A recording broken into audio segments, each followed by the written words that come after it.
ना झुकने वाली बहू। करिश्मा के ससुराल वालों को वैसे तो करिश्मा से कोई परेशानी नहीं थी, क्योंकि उसमें कोई बुरी आदत नहीं थी। लेकिन एक आदत थी जो अच्छी नहीं थी, और वो ये थी कि करिश्मा कभी किसी की कोई बात नहीं मानती थी। लेकिन अगर उसे अपनी कोई बात मनवानी हो तो जिद पर अड़ जाती थी। करिश्मा का पति अविनाश और करिश्मा के सास ससुर सब इस बात से बहुत परेशान थे। अविनाश, मुझे कुछ शॉपिंग करनी थी, आज शाम को जल्दी फ्री होकर घर आ जाना। करिश्मा, इस वक्त तो मेरे पास बहुत काम है। हम शॉपिंग के लिए अगले हफ्ते चलते हैं। नहीं, मुझे आज ही शॉपिंग के लिए जाना है, मतलब जाना है। करिश्मा, मैंने कहा ना, मेरे पास ऑफिस का बहुत काम है, मैं नहीं चल पाऊंगा। मैं कुछ नहीं जानती, अगर आप मेरे साथ शॉपिंग करने के लिए नहीं गए तो मैं अपनी मायके चली जाऊंगी। और तुम्हारी मम्मी की तबीयत पहले से ही खराब है, सोच लो कौन ध्यान रखेगा उनका। अरे बेटा, तुम कभी तो अपने पति की बात सुन लिया करो, एक हफ्ते में क्या बिगड़ जाएगा। मैंने कह दिया सो कह दिया, मैं झुकूंगी नहीं। शाम को अविनाश करिश्मा को शॉपिंग के लिए लेकर जाता है। अविनाश, मुझे ये ड्रेस बहुत पसंद आ रहा है। अरे लेकिन ये पूरे 20,000 का है। तो क्या हुआ, मुझे ड्रेस पसंद है और मुझे लेना है। करिश्मा, इस बार बजट थोड़ा गड़बड़ हो गया यार, अगले महीने तुम ये ड्रेस ले लेना। कभी तो अपनी जिद छोड़ दिया करो ना डार्लिंग। मैं यही ड्रेस लूंगी, कहा ना मैं झुकूंगी नहीं। कुछ दिनों के बाद, करिश्मा बेटा, अविनाश के मामा जी हमारे घर आ रहे हैं। देखो, हमारे सामने तो तुम कैसे भी कपड़े पहन लेती हो, लेकिन उनके सामने बस एक दिन के बाद बेटा साड़ी पहन लेना। हाँ?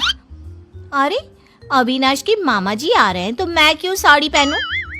करिश्मा, हम सब तुम्हारी बात मान लेते हैं ना, कभी तुम भी तो हमारी कोई बात मान लिया करो। कितनी बार कह चुकी हूँ, मैं झुकूंगी नहीं। अगले दिन, और अविनाश, हमारे घर की बहू है तो साड़ी पहन कर रहती है, तुम्हारी बहू तो पजामा टी शर्ट पहन कर घूम रही है। अब क्या बताएं, बहुत समझाने की कोशिश की, लेकिन किसी की बात नहीं सुनती, हर बात पे कहती है मैं झुकूंगी नहीं। बात करने की कोशिश करता हूँ। और करिश्मा बेटा, जरा इधर तो आओ। जी मामा जी, बताइए क्या हुआ? अरे वैसा तो तुम बहुत प्यारी हो बेटा, लेकिन तुम्हें इतना तो पता होगा ना कि कोई बड़ा घर आता है तो उसके पैर छूने चाहिए। देखिए मामा जी, मैं किसी के आगे झुकती नहीं, दिल से सबकी रिस्पेक्ट करती हूँ, मैं झुकूंगी तो बिल्कुल भी नहीं। सुन लिया आपने मामा जी, समझा समझा कर थक गए हम, किसी की नहीं सुनती। कुछ दिनों के बाद, मम्मी जी, आज मेरी सहेली ने मुझे किसी जरूरी काम से बुलाया था, तो आज अविनाश के लिए खाना आप बना देना। ठीक है बेटा, कोई बात नहीं, मैं बना दूंगी खाना, तुम आराम से अपनी सहेली से मिलकर आ जाओ, कोई बात नहीं, जो भी काम है करके आओ, ठीक है? थैंक यू मम्मी जी। अरे मम्मी, करिश्मा आपकी कोई बात नहीं सुनती, और आपने कितनी आसानी से उसकी बात मान ली। इस घर में सब उसकी बात मानते हैं, लेकिन वो किसी की बात नहीं सुनती। बात तो तुम्हारी ठीक है बेटा, लेकिन हम कर भी क्या सकते हैं, जब भी उसे समझाते हैं बस एक ही बात कहती है, मैं झुकूंगी नहीं। तो मम्मी, आपको भी उससे कहना चाहिए था ना, घर का खाना बना कर जाए, आपको भी उसकी बात नहीं सुननी चाहिए थी। अरे बेटा, बहू है वो मेरी, अब क्या मैं उसके बराबर ही करूंगी, और तुम्हारे लिए ही तो खाना बनाना था। अरे कोई बात नहीं बेटा। कुछ महीनों के बाद, बहू, अविनाश का प्रमोशन होने वाला है ना, पंडित जी ने कुछ कहा था मुझसे। क्या कहा था मम्मी जी?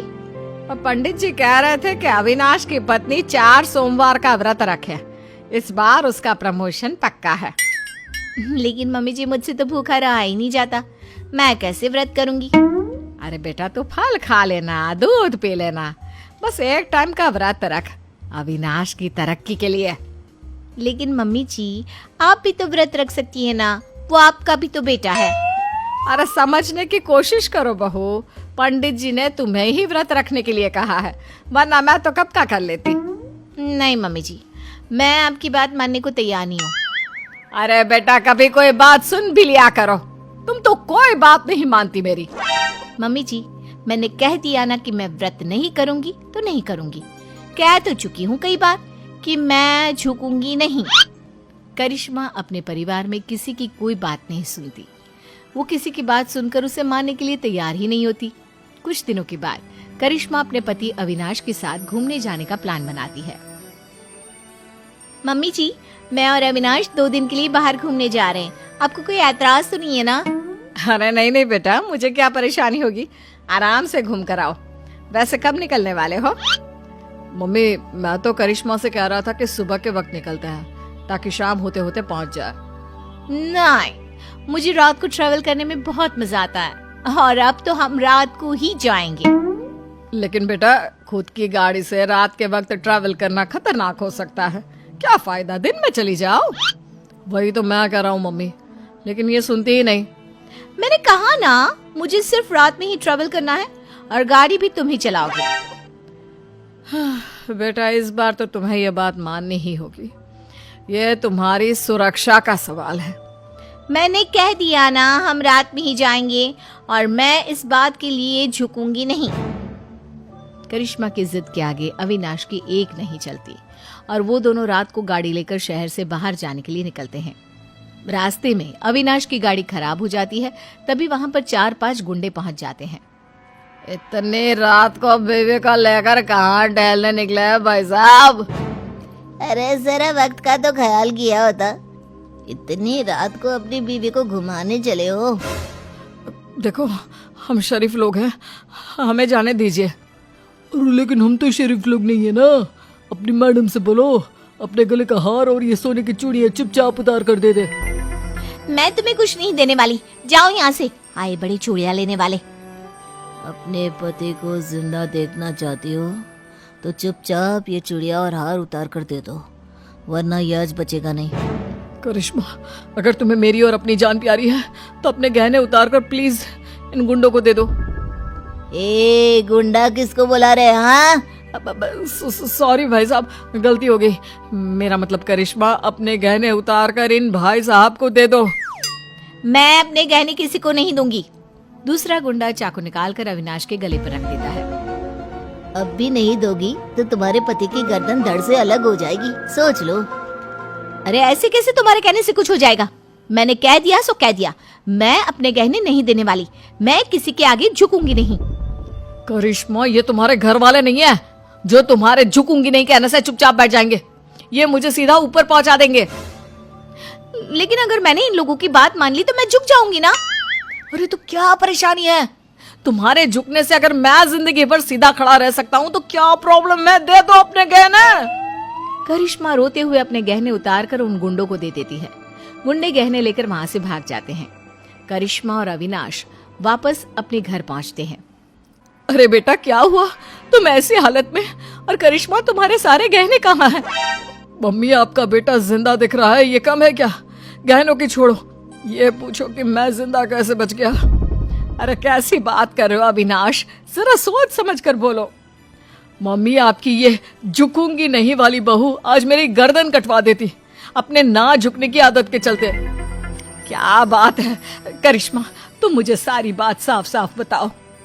करिश्मा अपने और अविनाश के साथ हुआ सारा किस्सा अपनी सास को सुनाती है। बहू, घर में तो तुम हमारी कोई बात मानती नहीं, सुनती नहीं, लेकिन तुमने गुंडों के सामने भी अपनी जिद चलाई। कमाल कर दिया भाई। तो क्या करती मम्मी जी, वो मेरे गहने छीन रहे थे ना। और गहने नहीं देती तो वो तुम्हारा पति छीन लेते, उसका क्या? लेकिन मैं उनकी बात कैसे मान लेती? मैं कैसे झुक जाती? अब भी तो झुकना पड़ा ना, क्योंकि उन लोगों ने तुम्हारे साथ जबरदस्ती की। हाँ, नहीं तो मैं उनसे कह देती मैं झुकूंगी नहीं। अरे ठीक है बहू, तुम्हें नहीं झुकना मत झुको। लेकिन देखो, तुम दोनों बहुत डरे हुए और थके लग रहे हो। अभी जाकर अपने कमरे में आराम करो और रात को पिकनिक पर जाने की कोई जरूरत नहीं है। ठीक है मम्मी जी, अभी तो मैं आराम करने जा रही हूँ। मैं एक बार गुंडों के आगे झुक गई, उनकी बात मान ली और अपने गहने दे दिए। लेकिन याद रखिएगा, इस घर की 4 दीवारी के अंदर तो मैं कभी भी, मेरा मतलब कभी भी मैं झुकूंगी नहीं।